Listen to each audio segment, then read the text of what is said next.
That's the Jameis Winston one in New Orleans. He takes the reins this past Sunday and could not have started better. He threw 5 touchdowns en route to a huge win over Green Bay. And, of course, he was able to get through last week, most importantly, without throwing an interception, which has clearly been the big issue throughout his career. In fact, the last time he went back-to-back games, a pick were week 12 and 13 of 2018.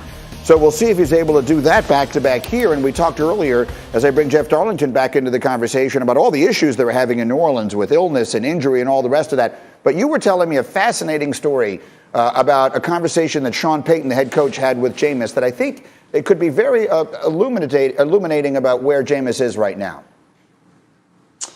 Yeah, Greeny, I think it just speaks to maybe the stage of Jameis's career. He was I was talking to Sean Payton about this bus ride that they took from the hotel to practice. They're practicing right now in Fort Worth, and on that bus ride, Jameis started asking Payton about how he game plans each week for different opponents and how those opponents can sometimes cause you to come up with different types of strategy. This all sounds pretty simple. We know that this happens all the time in football, but they started to get really in-depth about it. And what Payton really took away from it was that it feels like Winston is at this point in his career, this sophisticated point where he understands you can really beat teams with your brain on a much more macro level with in-game strategy than just trying to beat them with your arm play after play after play. And I think what it showed is that, like, this is a guy now who is going to try to just attack teams in a different way. And I feel like we saw that against the Packers. And it's one more reason why maybe we should believe that Peyton and Jameis are a match made in heaven for each other at the perfect time in both of their careers. Yeah, I view it that way. And, Lewis, I mean, we're having people getting up here and saying, and again, I don't want anyone to mistake what we're saying. Drew Brees is one of the greatest quarterbacks that ever lived. Very few people ever can be compared to him. But the Brees that we saw at the very end of his career when he had lost some of the arm strength, I'm having people tell me, Lewis, that maybe this offense will be better now with Jameis at quarterback. What do you think? Yeah, what they're referring to is now it has the explosive component to it that it didn't have over the past 2 to 3 years, simply because that really wasn't Drew's game. It wasn't how really Drew thought. Although I'm talking about as far as how he wanted to attack, because maybe he felt as though physically he couldn't do those kind of things anymore with the kind of confidence that he could do the intermediate and short game. And look, Sean has a absolute just top shelf menu as far as deep shot type of plays in his playbook that he can pull up at any time. And he's pulling them all up now for Jameis because he knows that Jameis has just remarkable deep ball accuracy and has really, the confidence in order to go ahead and let him go when it's advantageous for him to let him go and pull the trigger. And the thing that Sean has done for him is that he has coached him and gotten him to the point where, as Jeff was just alluding to, that he feels as though he's playing the game at a much more cerebral level and not as much of an off-the-cuff type of level and risk-averse type of level that he played with at Tampa. And he told us when we talked to him in the preseason for production meetings, he wouldn't allow Jameis to play that way, that he wouldn't throw 30 interceptions in this offense. And you're seeing right now, Jeff's absolutely right. They were perfect for each other at this point in time, and they're both going to have career seasons. So, Bart, I'm thinking back to last year when the Saints outplayed the Tampa Bay Buccaneers 3 times and beat them twice,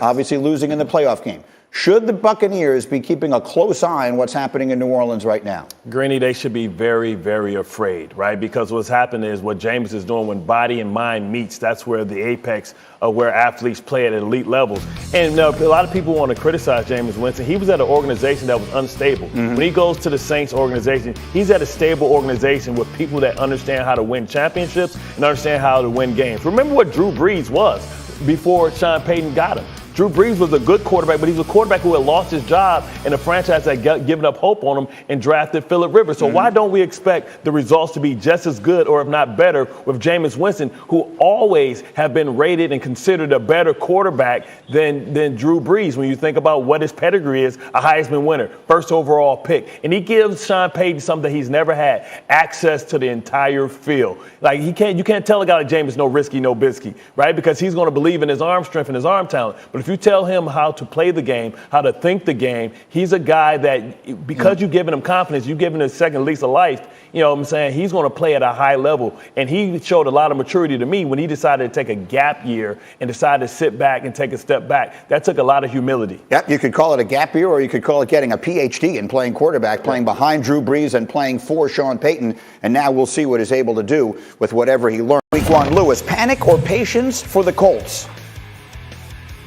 I'm going to remain patient simply because, look, I believe in Chris Ballard and Frank Reich. And I believe that this football team has the right DNA as far as how this locker room is constructed and how this team is constructed and how the relationship between Frank and Carson was supposed to be one which really resulted in Carson having a rebound type of year. So I'm not going to pull the plug on them yet, but they need to get it going. There's no question about it all around with this football team. All right, Bart Scott, you're next. Your old team, the Ravens, panic or patience? I'm a panic at the tackle position because I think they have a Manchurian candidate in there, a Steeler posing as a Raven trying to blow games for them. But I'm going to have patience with this team because I believe that, they'll figure it out. Latavius Murray get settled in, understanding this run game. But right now, man, we got to hold Bill and Whalen check for a week. Make them work a week in a hole. Listen to Bart Scott getting it done. Lewis, back to you. How about the Chicago Bears? Panic or patience?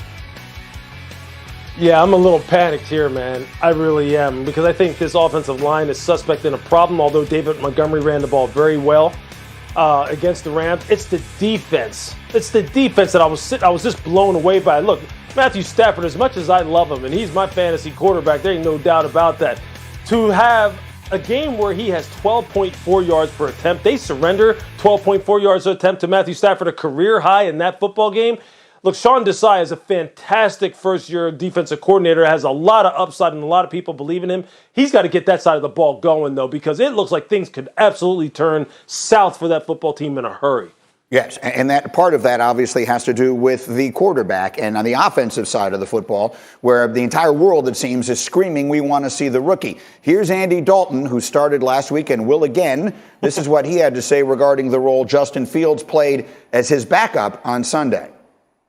We have obviously had plays for him last week, and there's times where he's coming in. Sometimes you're just waiting on the next play, and then he calls it. So I didn't think it affected my rhythm at all. When we did it in the red zone, second time got down, and Justin scored. So we're trying to score touchdowns. At the end of the day, that's what we're trying to do. All right, this continues to be, in my opinion, the most interesting situation in the entire NFL. Shefty, what can you tell us about the Justin Fields of it all in Chicago? Look, I don't think that Matt Nagy has wavered at all. He continues to stand behind Andy Dalton. At some point, we're going to see Justin Fields starting, probably soon. We just don't know when. They fed him, about 3 plays on Sunday night, scored on this touchdown run right here against the Los Angeles Rams. When he was in there, he looked good. He just wasn't in there a lot, and he leaves Chicago and its fans wanting more of Justin Fields. But the Bears continue to view the long picture and play the long ball and know that they don't want to rush Justin Fields and expose him the way he was in the preseason when he took that big hit that knocked off his helmet. They want to take their time. So when are we going to see him? Soon. Don't know when soon is, though. Nobody knows when soon is. At some point, but again, there are no actual answers right now. They play Cincinnati, which of course is Dalton's longtime former team this weekend. Lewis, you're very close to the staff there. You know so many of the people involved. What's your perspective on the way this is going and where it's headed?